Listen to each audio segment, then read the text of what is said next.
بالکل حافظ آباد وابڈا آفس سب ڈویژن 2 میں کرپشن کے تمام ریکارڈ توڑ دیے گئے. سب ڈویژن 2 میں نئے تعینات ہونے والے ایس ڈی او ظفر اقبال وابڈا اہلکاروں کی بدماشی کے آگے بے بس.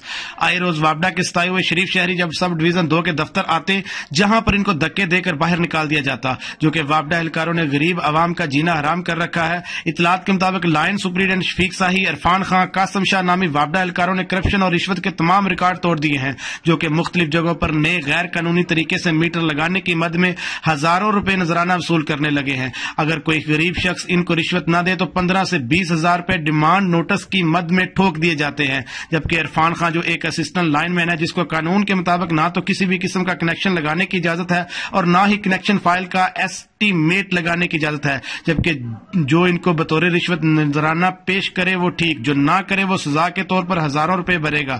جبکہ نئے کرپشن فری پاکستان کا دعویٰ ایک مذاق بن کر رہ گیا ہے اور سب ڈویژن 2 میں تعینات شفیق ساہی، عرفان خان اور قاسم شاہ نامی اہلکاروں نے حکومتی ویژن کرپشن فری پاکستان کا دعویٰ ملیا میٹ کر رکھا ہے. اور ان اہلکاروں نے وابڈا آفس سب ڈویژن 2 حافظ آباد کو اپنی جگیر سمجھ کر غریب عوام کو سبز باغ دکھا کر چونا لگانا معمول بنا لیا ہے.